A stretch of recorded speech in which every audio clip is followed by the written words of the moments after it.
नमस्कार, आप देख रहे हैं परवाह देश की। मैं हूं आपके साथ प्रीति रघुनंदन और इस वक्त की बड़ी खबर परवाह देश की में आ रही है। मोदी बाइडेन में अहम रक्षा सौदों पर सहमति हो गई है। अमेरिकी रीपर ड्रोन को लेकर बात आगे बढ़ी है। जेट इंजन पर दोनों नेताओं में सकारात्मक चर्चा की खबर है। जेट इंजन तकनीकी ट्रांसफर पर भी चर्चा हुई है। तो ये बड़ी बातें द्विपक्षीय वार्ता के बाद सामने आ रही है, जो बहुत इंपॉर्टेंट है। और देखिए, साथ ही वो विजुअल्स भी दिखा रहे हैं आपको, जो मुलाकात हुई, किस तरह से मुलाकात का सिलसिला शुरू हुआ जो बाइडेन और प्रधानमंत्री मोदी में। लेकिन अभी खबर यह है कि मोदी और बाइडेन में अहम रक्षा सौदों पर सहमति बन गई है। अमेरिकी रीपर ड्रोन को लेकर बात आगे बढ़ी है।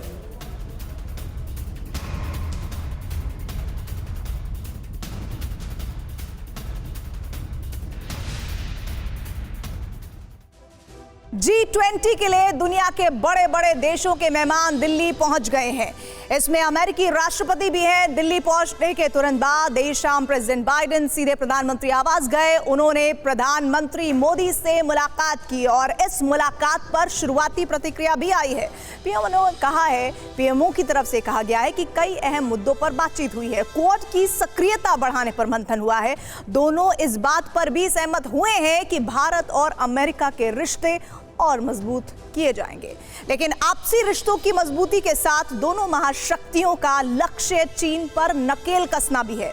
इनमें सबसे अहम साबित हो सकता है खाड़ी देशों में रेल नेटवर्क। ये रेल नेटवर्क चीन के BRI यानी बेल्ट एंड रोड इनिशिएटिव का जवाब बनने जैसा है। कैसे मैं ये बात कह रही हूं, इस रिपोर्ट को आप देखेंगे तो आपको बेहतर तरीके से ये पूरी खबर समझ आएगी।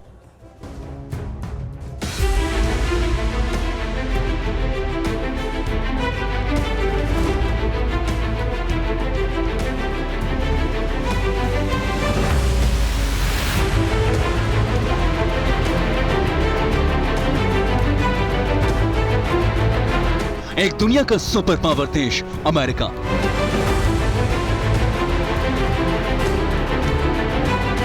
और दूसरा दुनिया का सुपर पावर बन रहा देश भारत। एक ग्लोबल नॉर्थ का लीडर और दूसरा ग्लोबल साउथ का स्वाभाविक नेता। जब दोनों ताकतवर मुल्क के करता धरता 7 लोक कल्याण मार्ग पर एक साथ मिले तो इससे सबसे ज्यादा मिर्ची किसी को लगी तो वो है बीजिंग।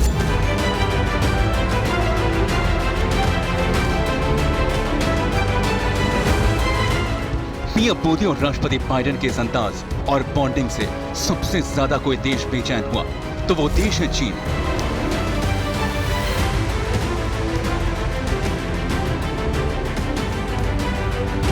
क्योंकि 48 घंटे में चीन कई बार घिरा है।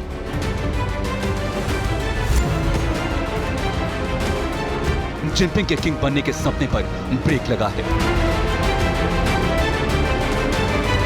और सबसे बड़ी बात, इस दौरान G20 के ग्लोबल मंच से चीन के विस्तारवाद पर पंच चढ़ा गया है।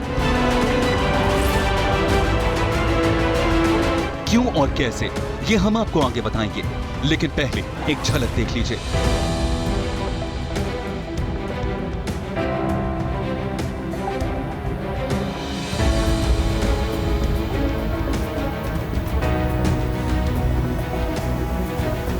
जब ईस्ट एशिया समिट का मंच था, पीएम मोदी संबोधित कर रहे थे और उन्होंने बिना चीन का नाम लिए रेड आर्मी की आक्रामकता का मुद्दा उठाया।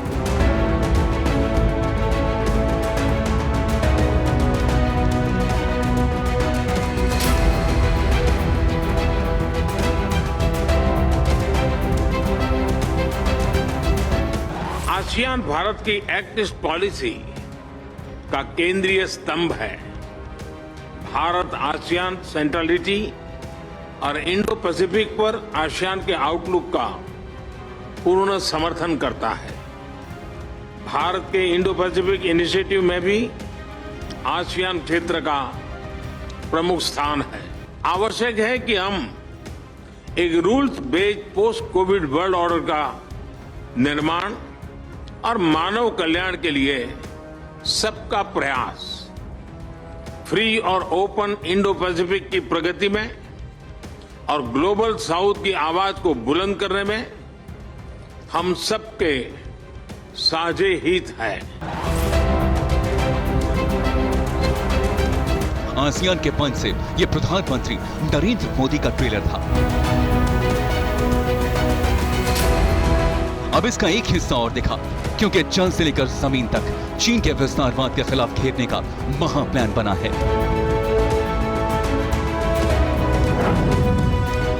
भारत, अमेरिका और सऊदी अरब मिलकर चीन को चौतरफा पटकनी देने की रणनीति बना चुके हैं।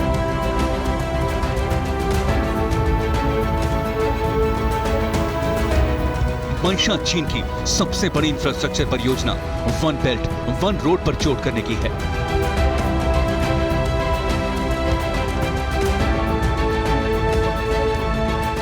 चीन इस प्रोजेक्ट के जरिए पूरी दुनिया में सड़क, रेलवे और समुद्री रास्तों का जाल बुनना चाहता है। इस परियोजना के जरिए सुपर पावर बनने का अपना ख्वाब पूरा करना चाहता है।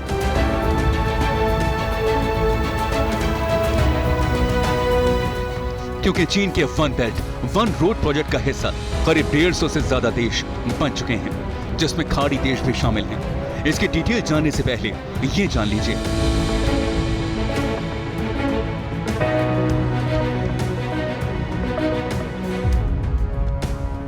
भारत और अमेरिका ने चीन के BRI यानी वन बेल्ट वन रोड को खाड़ी देशों में मात देने की बड़ी योजना बनाई है। इसमें रेल इंफ्रास्ट्रक्चर डेवलप करने की प्लानिंग है, पोर्ट कनेक्टिविटी बढ़ाने का बड़ा एजेंडा शामिल है।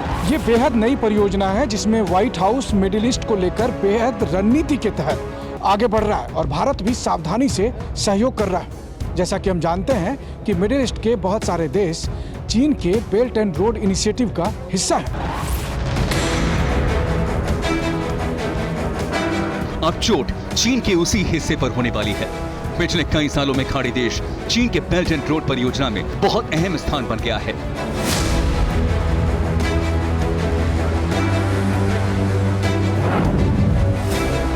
लिहाजा अरब देशों में चीन के बढ़ते प्रभाव को रोकने के लिए अमेरिका और भारत विशाल रेलवे प्रोजेक्ट ला रही हैं।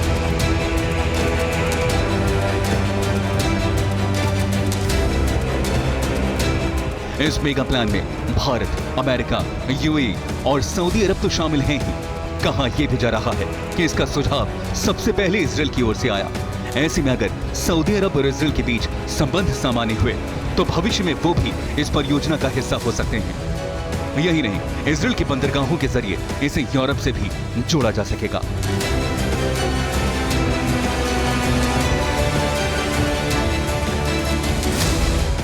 मतलब मैसेज क्लियर है, खाड़ी और अरब देशों के बीच संपर्क बढ़ाने के लिए रेलवे का जाल बिछने वाला है,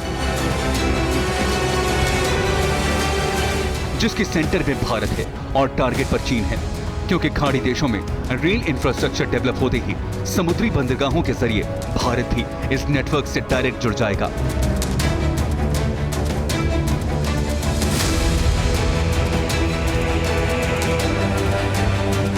अब दिल्ली में G20 का मंच सजा है।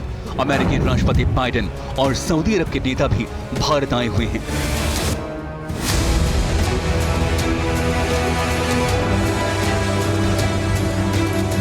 तो कहा जा रहा है कि रेल प्रोजेक्ट के जरिए भारत और अमेरिका मिलकर एक तीर से कई शिकार करेंगे।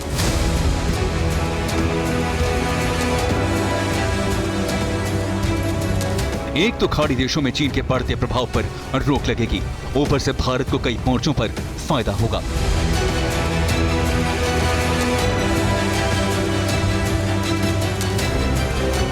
अगर ये योजना धरातल पर उतरी तो इन देशों के बीच व्यापार न सिर्फ आसान होगा बल्कि कई गुना बढ़ जाएगा।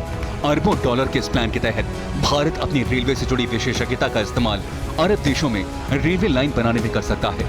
इससे भारत की कंपनियों में जमकर कमाई भी होगी।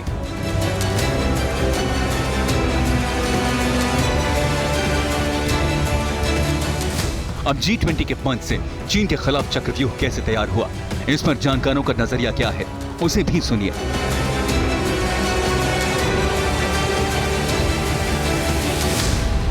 ऑल्टरनेट जो है, अगर वायबल ऑल्टरनेटिव होगा तो ये BRI के जो प्रोजेक्ट्स हैं या उनको काफी टक्कर दे सकता है, एक कंपटीशन दे सकता है। देखिए, बिजनेस है तो बेसिकली ये बिजनेस करने के लिए ना, ट्रेड इन्वेस्टमेंट्स वगैरह इन सब चीज के लिए है, और तो इसको होना बहुत जरूरी है। लेकिन इसमें भारत की कंपनी चूंकि बनाएंगी तो हमारे लिए एक बड़ा लाभ होने वाला है इससे।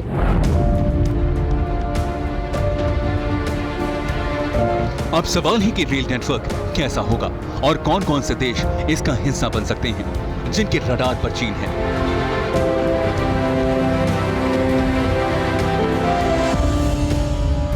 तो समझिए, भारत के अलग अलग पोर्ट से रेल नेटवर्क का कनेक्शन होगा। इन पोर्ट से जाने वाले जहाज यूएई के पोर्ट पर पहुंचेंगे। यूएई से रेल नेटवर्क की शुरुआत होगी, वहां से सऊदी अरब पहुंचेगा। इसके बाद इससे इराक को जोड़ा जाएगा। सीरिया और फिलिस्तीन भी रेल नेटवर्क से जुड़ेंगे। सऊदी अरब और इजराइल के संबंध सुधारने की कोशिश जारी है। इसके बाद रेल नेटवर्क से इजराइल को जोड़ा जाएगा। मकसद है खाड़ी देशों से अरब देशों को जोड़ते हुए रेल रूट यूरोप के प्रवेश द्वार तुर्की तक पहुंचेगा। इसके बाद रेल नेटवर्क की पहुंच ब्लैक सी और भूमध्य सागर तक होगी। ये पूरी योजना ही बेल्ट एंड रोड इनिशिएटिव का जवाब है। दरअसल चीन का बेल्ट एंड रोड इनिशिएटिव एक पूरा मकड़जाल है, जिसमें वो पहले उन देशों को लगातार कर्ज देने के नाम पर जाल में फंसाता और फिर कंगाल कर देता है। और पाकिस्तान और श्रीलंका इसका सबसे ताजा और सबसे महत्वपूर्ण उदाहरण है।